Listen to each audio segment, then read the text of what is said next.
The blast doors sealed 72 hours ago. The hydraulic pistons slammed shut when that goddamn alert went live across every EAS system in North America. I'm Dylan Frost, former White House communications tech, and I've been trapped in sublevel 7 of the emergency broadcast facility ever since. My hands shake as I type this. Not from fear, from the infection. The first sign something was wrong came 6 hours after lockdown. The air recycling system started making sounds. Wet, organic sounds like someone drowning in mud. I grabbed my tools and headed to ventilation shaft C7. What I found made me vomit across the maintenance panel. Thick, fibrous tendrils had burst through the intake vents. They pulsed like arteries, leaking yellow fluid that ate through the metal grating.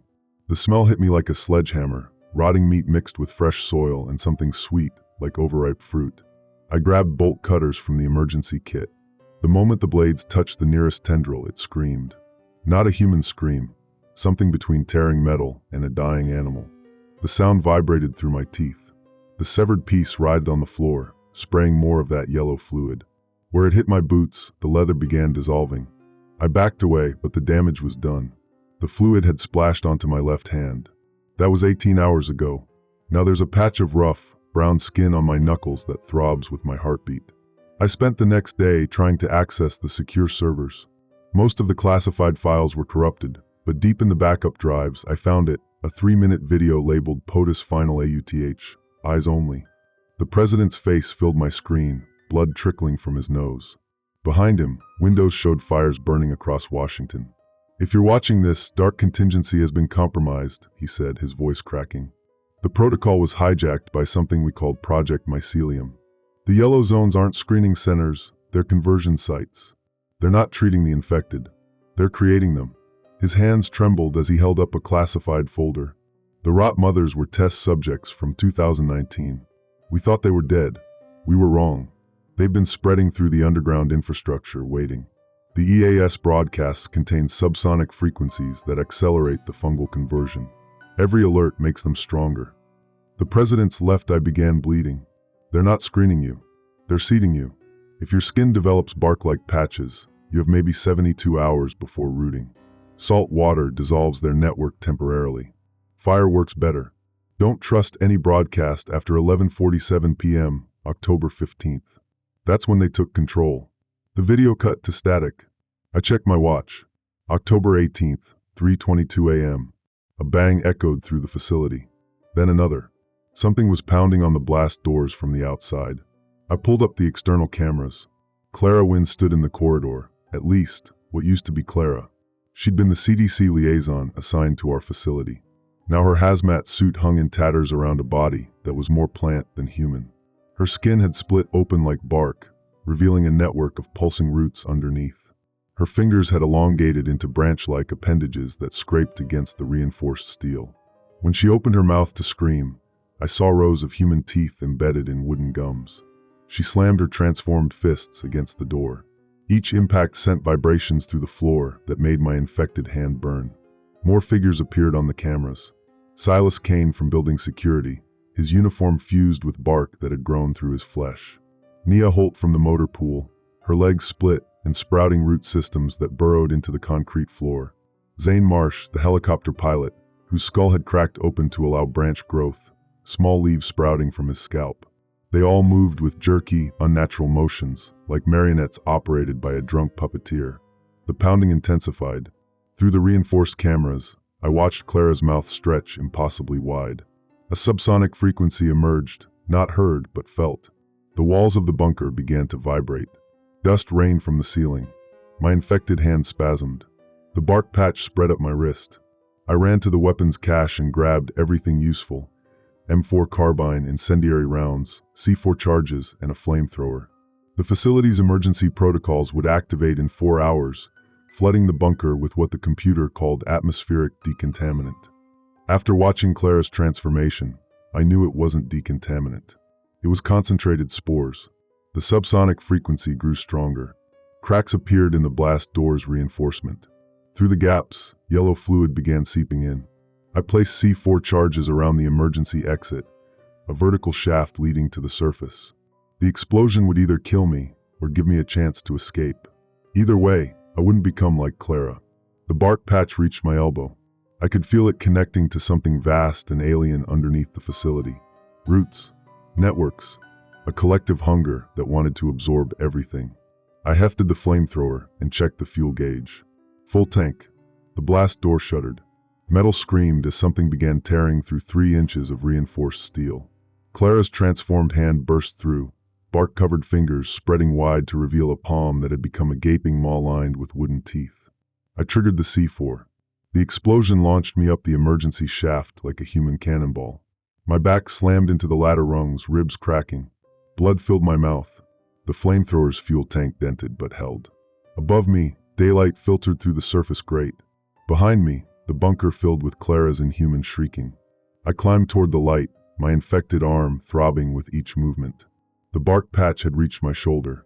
Whatever was happening up there, whatever hell the world had become, it couldn't be worse than what was growing in the darkness below. I was wrong. Transmission interrupted. Signal lost. Reconnecting. I punched through the surface grate and rolled onto asphalt that reeked of smoke and decay. My cracked ribs stabbed like knives with each breath. Blood dripped from my nose onto the infected bark spreading across my chest.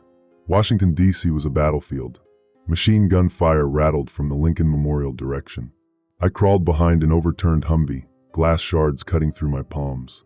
The flamethrower's weight dragged against my shoulder strap. 50 yards away, National Guard soldiers were locked in close combat with things that used to be civilians. Sergeant Silas Kane wielded a flamethrower against a cluster of human tree hybrids. When the flames hit them, they didn't just burn, they exploded. The first hybrid's torso split open like a rotten fruit, spraying acidic sap across Kane's squad. Where the liquid hit their armor, metal hissed and dissolved. Where it touched exposed skin, soldiers screamed and clawed at their faces as bark patches erupted instantly. Kane's left cheek began splitting. Woody growth pushed through the tear in his flesh. I shouldered the M4 and opened fire on the nearest hybrid. The rounds punched through its bark-covered chest, each impact releasing spurts of black ichor. The creature's arm exploded at the elbow, wooden splinters shredding my jacket.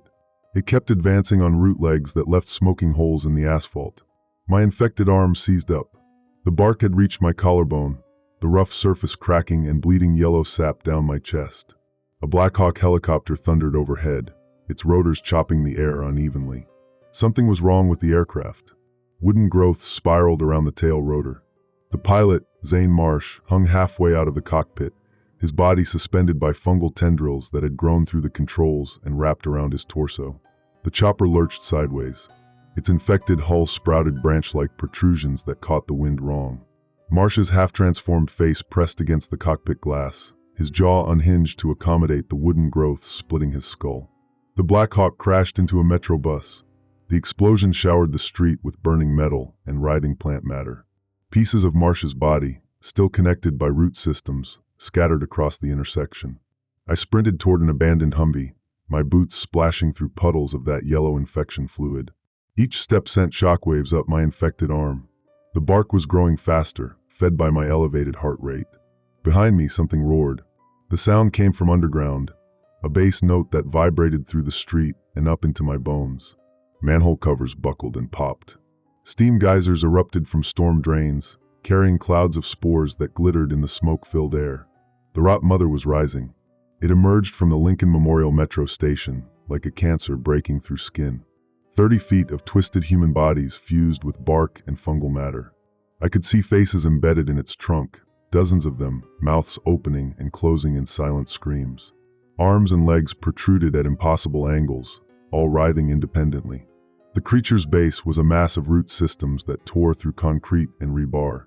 Where its tendrils touched abandoned cars, the metal began sprouting wooden growths. My infected arm jerked involuntarily toward the creature. The bark patch pulsed in rhythm with the rot mother's movements. I dove into the Humvee and hot-wired the ignition. The engine coughed to life as root tendrils smashed through the rear window. I floored the accelerator, tires spinning on asphalt slick with organic fluid. The Black Hawk's wreckage had ruptured a fire hydrant. Pressurized water mixed with road salt from winter maintenance supplies, creating a caustic spray that ate through the pursuing root systems like acid through flesh. I yanked the wheel hard left, plowing through the salt water mixture. Where it splashed against my infected arm, the bark sizzled and blackened. The pain was like touching a hot stove, but the growth stopped spreading. More hybrids poured from the metro entrances. These were fresh conversions, people who still wore recognizable clothing, their transformations incomplete.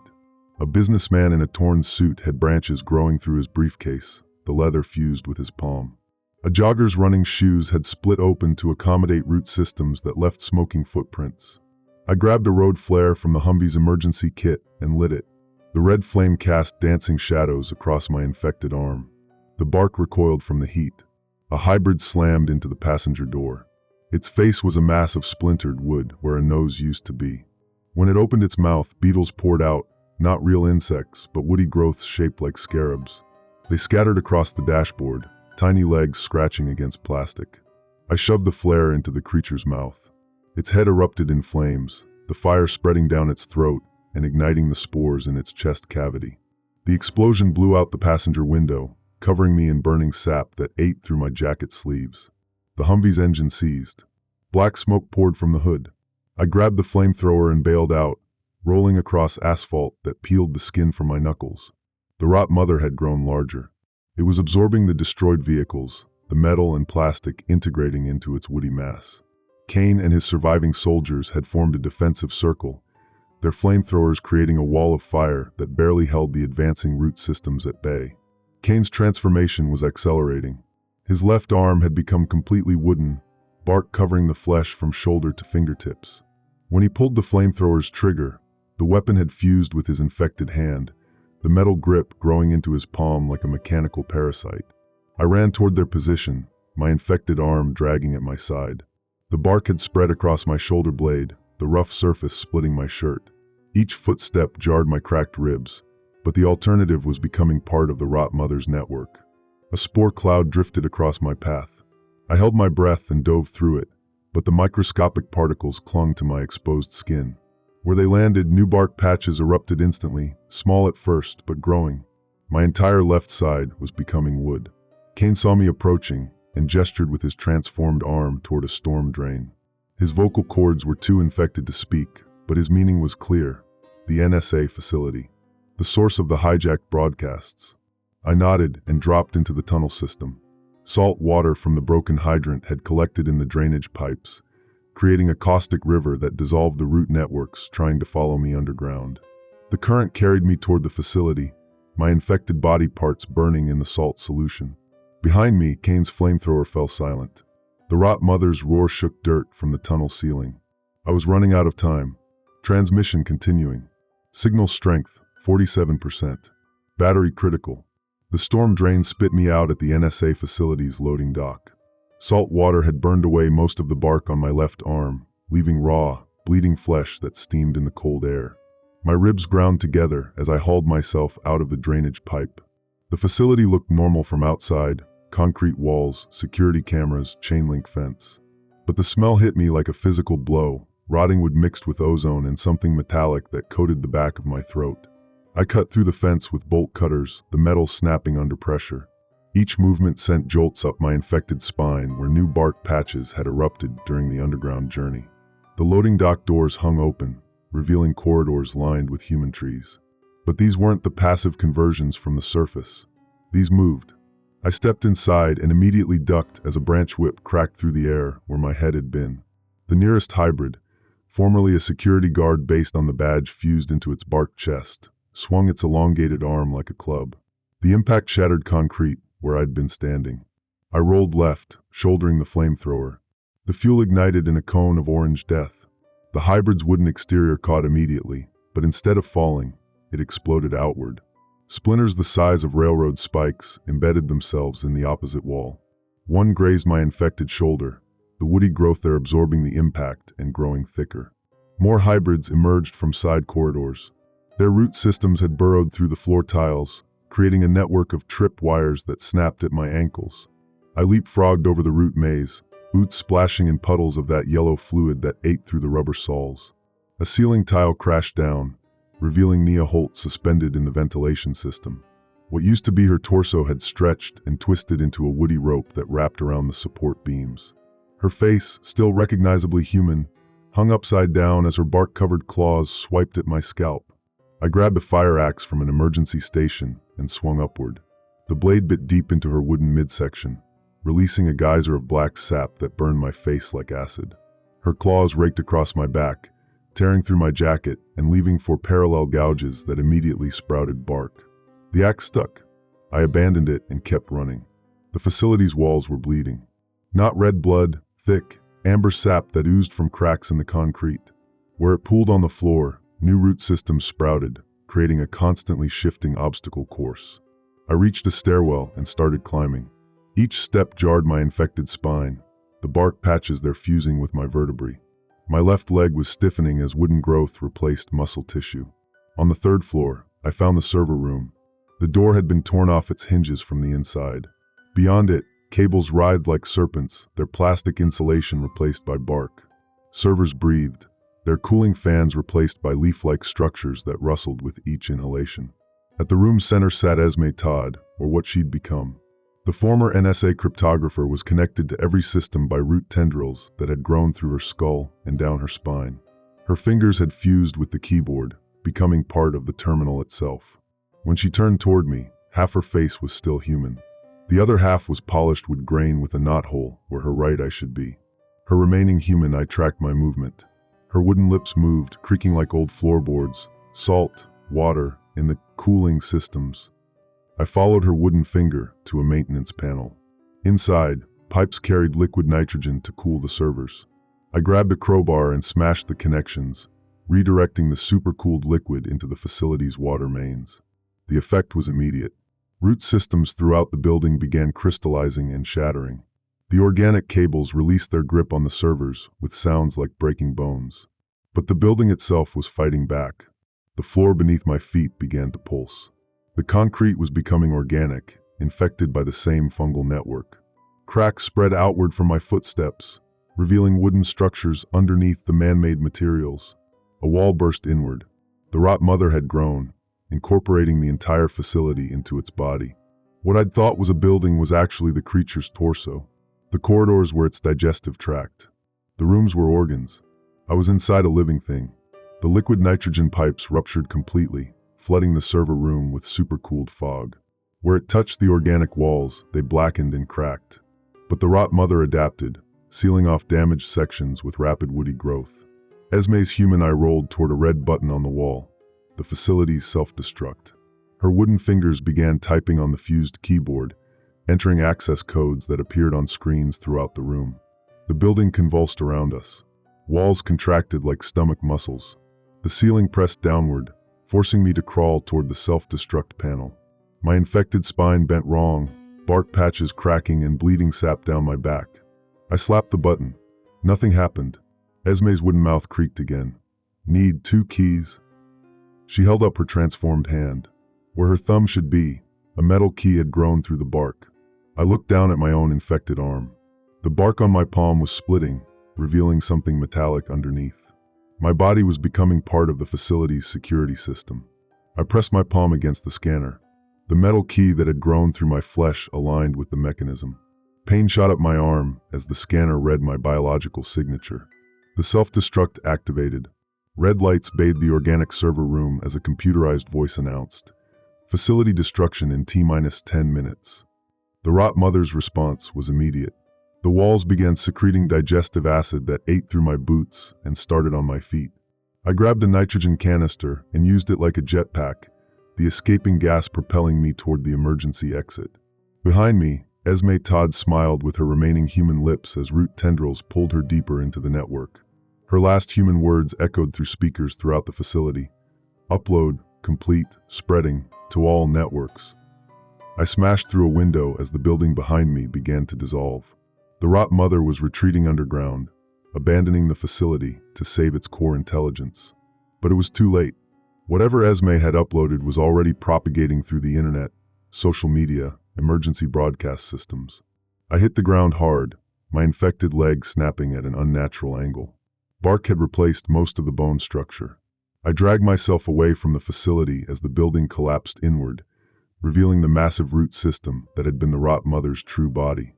My phone, miraculously still functional, buzzed with notifications. The upload was spreading across every platform: classified documents, security footage, transmission frequencies, and something else. The Real emergency alert. The President's authentic final broadcast.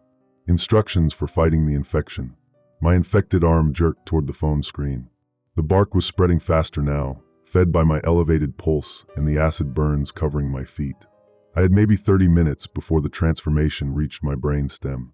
But the upload was working. The counterfrequency was broadcasting on every available channel, disrupting the rot mother's control network. I started typing my final transmission, my wooden fingers clicking against the phone's screen like twigs on glass. Transmission continuing. Signal strength, 23%. Battery critical. Uploading to all networks.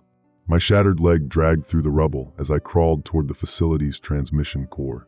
The NSA building had collapsed into a crater, revealing the massive underground complex beneath.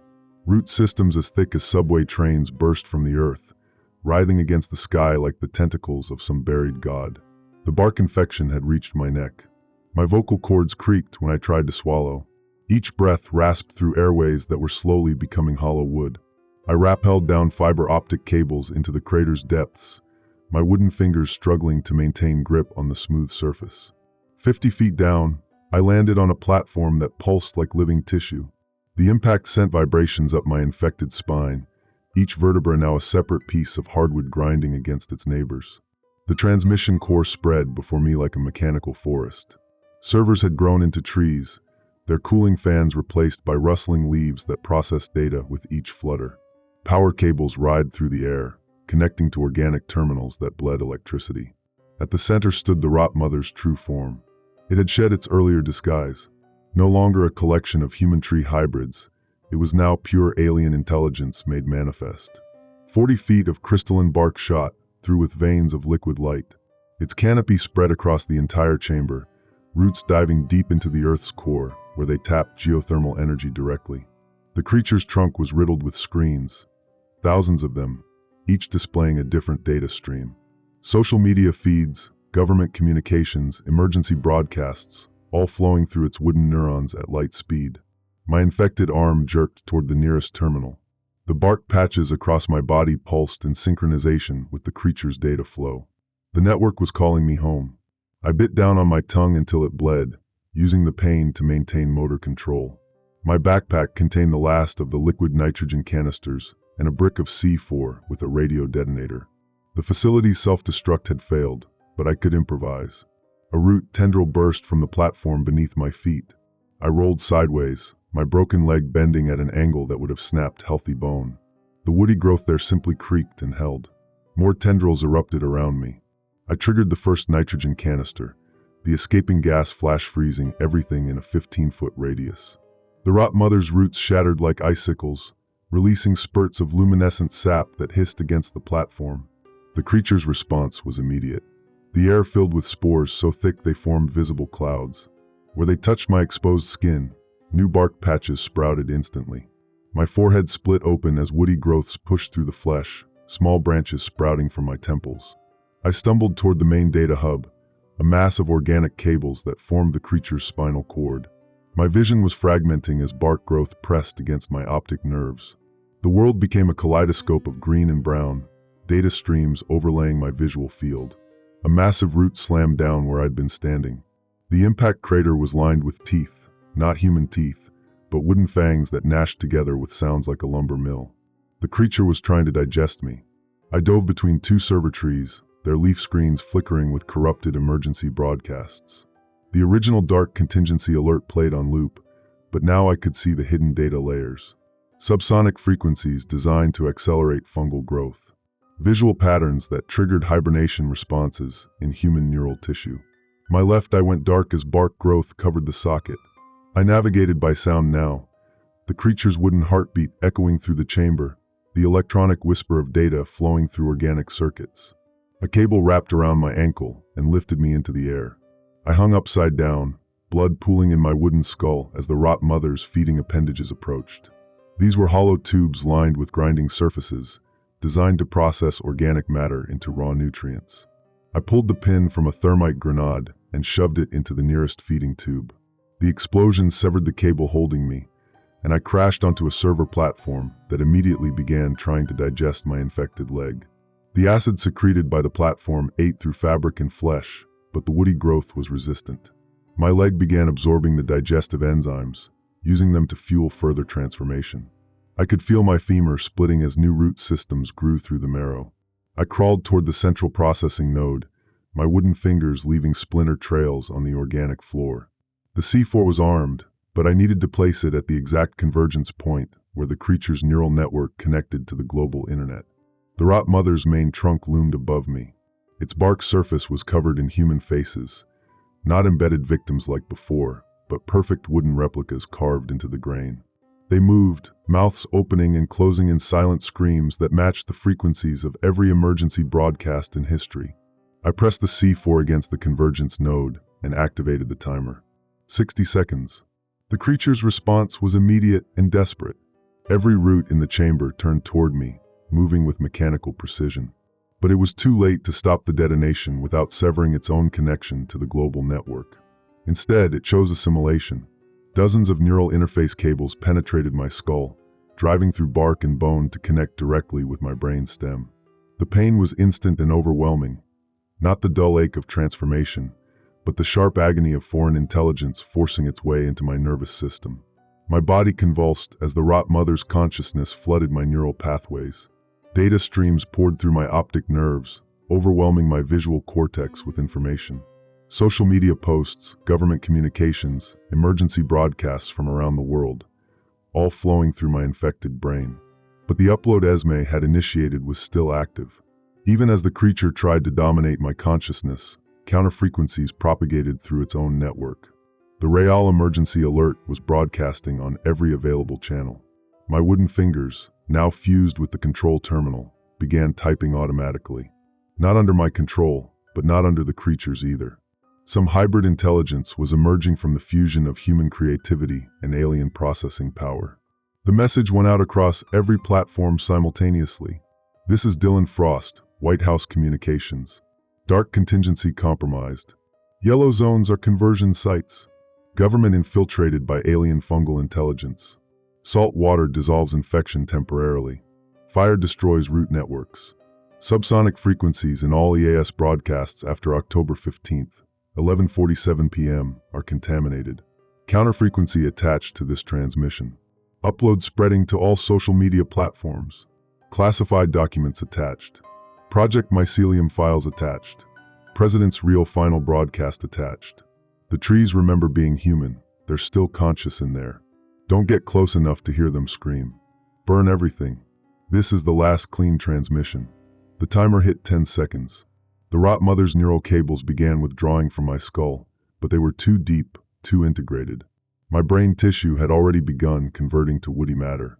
The creature's retreat tore chunks of my skull away, leaving my brain exposed to the chamber's toxic atmosphere. 5 seconds. I grabbed the detonator with my remaining human hand, the only part of my body that hadn't fully converted. My thumb, still flesh and bone, pressed the trigger. The explosion vaporized the central processing node and sent shock waves through every root system in the facility. The rot mother's agonized roar shattered organic screens throughout the chamber. Its crystalline bark cracked, leaking luminescent sap that pooled around my broken body. But I was still connected to its network. As the creature died, its accumulated data poured through my infected brain. Terabytes of classified information, alien technological specifications, the locations of other facilities, the true scope of the infection. All uploading automatically to every connected device on the planet. My wooden fingers continued typing, even as my human consciousness fragmented. Rot mothers are terraforming scouts, preparing Earth for larger invasion. Salt water disrupts their neural networks. Fire sterilizes infection sites. Counterfrequency in this transmission will disrupt their collective intelligence for approximately 72 hours. Use this time to organize resistance. Underground networks span entire continental United States. Major nodes under Yellowstone, Mount Rushmore, Grand Canyon. Nuclear option may be necessary to sever root systems. Uploading complete tactical guide. Good luck. Flame units required. Salt water required. Transmission. The message cut off as the facility's power grid finally failed. Emergency lighting failed. The organic screens went dark one by one. But the upload was complete. Across the world, phones buzzed with notifications. Social media platforms crashed under the weight of the data dump. Emergency services received detailed tactical guides for fighting the infection. Military commanders found alien technology specifications in their classified databases. My body, now more wood than flesh, lay motionless among the dying roots. The bark covering my chest cracked open, releasing the last of my human blood onto the organic floor. My wooden fingers, still fused with the keyboard, had typed my final transmission. The rot mother's death throes shook the entire facility. Its root network, deprived of central coordination, began cannibalizing itself. Above ground, human tree hybrids across Washington, D.C. collapsed as the neural signals maintaining their coordination were severed. But in the depths of the earth, other creatures stirred.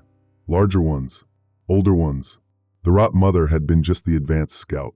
My wooden eyes, now hollow knotholes in a bark-covered skull, stared sightlessly at the ceiling as the facility collapsed around me. But somewhere in the network of infected devices across the planet, fragments of my consciousness continued uploading data, spreading warnings and coordinating resistance. The invasion had only just begun. Final transmission complete. All networks compromised. Counterfrequency active for 72 hours. Upload successful. Signal terminated. End of broadcast.